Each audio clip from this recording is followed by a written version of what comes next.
அன்பு உள்ளங்கள் அனைவருக்கும் வணக்கம். சவுத் இந்தியாஸ் அமேசான், தென்னிந்தியாவின் அமேசான் காடு என்று அழைக்கப்படுகிற இந்த கவி ஃபாரஸ்ட் இது உள்ளதாங்க ஒரு ஒன் டே ட்ரிப்பு போயிட்டு வந்தேன். எப்படின்னா பஸ்ஸு பத்தனந்திட்டாலேருந்து காலையில் 5:30 6:30 அடுத்து மதியம் 12:30க்கு இருக்குது. கட்ட பஸ் தான். 5:30 பஸ்ஸை பிடிக்கணுன்னா நீங்கள் ஒரு 5 மணிக்கெலாம் அங்கே நிற்கணும். பஸ்ஸு வேறு ஒரு இடத்துல நிற்கிறவங்க போய் நீங்கள் ஏறணும். நீங்கள் இந்த பத்தனந்திட்டாலேருந்து குமுளி போய் இந்த வண்டி பெரிய வழியாக குமுளிக்கு போய் சேரும் வண்டி. ஒரு 7 டேமை க்ராஸ் பண்ணி போவோம் அந்த வண்டிங்க. 7 டேமை க்ராஸ் பண்ணி அந்த இடத்துக்கு போவோம். பம்பா டேமு, சபரிகிரி டேமு, அப்புறம் நிறைய டேம்ஸ் இருக்குது. பேர் ஒன்றும் சரியாக தெரில எனக்கு, ஏன்னா பஸ்ஸில் போனதுனால சரியாக கவர் பண்ண முடியல. ஒரு நாளைக்கு 30 கார்ஸ் 30 கார்ஸுக்கு மட்டும்தான் பெர்மிஷன் உண்டு அந்த வழியாக போகிறதுக்கு. பைக்குக்கு பெர்மிஷன் கிடையாது. அதாவது காருமே நல்ல காராக இருந்தால் போகலாம், டயர்லாம் நல்ல கண்டிஷனில் இருந்தால் மட்டும் போகலாம். இல்லைனா போகிறது தப்பு அந்த வழியாக போகிறது. ஏன்னா ரோடு எல்லாமே ரொம்ப குறுகலான ரோடாக தான் இருக்கும். அங்கமல்லின்னு ஒரு இடத்துல டிஃபனுக்கு நிப்பாட்டினாங்க. காலையில் 5:30க்கு எடுத்த பஸ்ஸு. டிஃபனுக்கு சாப்பிட்டு அந்த இடத்துல மறுபடியும் வண்டி கிளம்பிட்டு மொத்தம் பார்த்திங்கன்னா ஒரு 5.5 ஹவர்ஸ்க்கு மேலே ட்ராவல் பண்ணுற சூழ்நிலை வரும் இந்த பஸ்ஸில். 5:30க்கு எடுத்த பஸ்ஸு குமுளியில் 11:50க்கு தான் கொண்டு விட்டாங்க. அது வரைக்கும் ட்ராவல்லையே தான், அந்த நடு காட்டுக்குள்ளேயே தான் போய்கிட்டு இருந்தது வண்டி.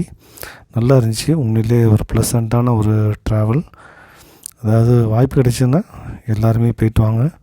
பஸ்ஸில் போய்ட்டு அதுக்கப்புறம் ஃபேமிலியாக காரில் போகிறதுக்கு ட்ரை பண்ணுங்கள். ஏன்னா ஃபேமிலியாக போகிறது என்னை பொறுத்த வரைக்கும் காரில் போகிறது ஒரு கொஞ்சம் ரிஸ்க்கான இடம் தான் அது. அதனால் பஸ்ஸில் போய்ட்டு நல்லா இருந்தால் மட்டும் இந்த இடத்துக்கு போய்ட்டு வாங்க. எப்படின்னா நான் ஒரு 3 மிருகங்கள் பார்த்தேன். இந்தியன் கார், பீகாக், டீர், அதாவது இந்தியன் எருமை, அதாவது கொஞ்சம் பெரிய இருக்கும். அடுத்து மயில் ஒன்று பார்த்தேன். அடுத்து ஒரு மான் ஒன்று பார்த்தேங்க. அதாவது பத்தனந்திட்டா டு கவி கரெக்டாக பார்த்திங்கன்னா ஒரு 103 கிலோமீட்டர்ஸ் வருதுங்க. நல்லாயிருக்கும் இந்த ட்ராவல். ஃபோட்டோகிராஃபிஸ் நட்டலோடுன்னு போட்டிருப்பாங்க. நான் ஃபோட்டோஸ் நீங்கள் பஸ்ஸில் இருந்த மாதிரி எடுக்கலாம். உங்களால் முடிஞ்ச அளவு கவர் பண்ணலாம். நிறைய டேம்ஸ் இருக்குது. எல்லா டேம்ஸ்லேயும் பஸ்ஸு நிப்பாட்ட மாட்டாங்க. ஒரு சில டேமில் பஸ்ஸு நிப்பாட்டுவாங்க. இந்த டேமில் இறங்கி நீங்கள் சுற்றி பார்த்துக்கலாம். நீங்கள் அது எப்படின்னா போகிற வழியிலே நிறைய காட்டுவாசிகள் பார்த்துருப்பீங்க. ஃபோட்டோஸில் பார்த்துருப்பீங்க. காட்டுவாசிகள் நிறைய நின்னாங்க. அவங்க வாழ்கிற வாழ்க்கையை நம்மளால் வாழ முடியாது கண்டிப்பாக. அந்த மாதிரி இடத்துல அந்த காட்டுவாசிகள் இருந்து வாழ்கிறாங்க. அது பார்த்திங்கன்னா கிளைமேட்டு கொஞ்சம் நல்லா உள்ளே போக சேஞ்ச் ஆகிரும். உங்களுக்கு நல்ல கிளைமேட் இருக்கும். உங்களுக்கு மேக்ஸிமம் பார்த்திங்கன்னா இபி ஸ்டாஃபு, அந்த எலக்ட்ரிக் ப்ராஜெக்ட் அதிகமாக இருக்கிறதுனால இன்னும் கரண்ட் எடுக்கிறாங்க உள்ளே அந்த டேம்லேருந்து. அதனால் நிறைய இபி ஸ்டாஃப் உள்ளே நீங்கள் பார்க்க முடியும் உள்ளே. அதனால் வாய்ப்பு கிடைச்சதுன்னா இந்த வழியாக ஒரு ட்ரிப் போய்ட்டு. அதேமாதிரி குமுளியிலிருந்தும் ஒரு 3 பஸ் உண்டு. அது இதோட ஒரு 1 ஹவர் முன்ன பின்ன வரும். அவ்வளோதான். நீங்கள் தேவைன்னா யூடியூப் பார்த்து நீங்கள் தெரிஞ்சுக்கலாம். நீங்கள் 3 டைம் பஸ்ஸு இங்கேருந்து கிளம்புது, 3 டைம் பஸ்ஸு குமுளியிலேருந்து கிளம்புது, 3 டைம் பத்தனந்திட்டாலேருந்து கிளம்புது. அந்த பஸ்ஸு போக 30 காருக்கு மட்டும் பெர்மிஷன் உண்டு. அந்த 30 காருமே நல்ல கண்டிஷனில் இருந்தால் மட்டும்தான் நீங்கள் உள்ளே கொண்டு போகணும்.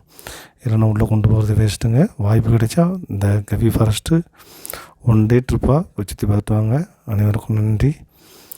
இந்த வீடியோ பாருங்கள். வீடியோ பார்த்து தேவையான அளவு வேறு எதாவது இன்ஃபர்மேஷன் வேணும்னா என்னை கான்டாக்ட் பண்ணிக்கோங்க. நன்றி. அனைவருக்கும் வணக்கம். தேங்க்யூ.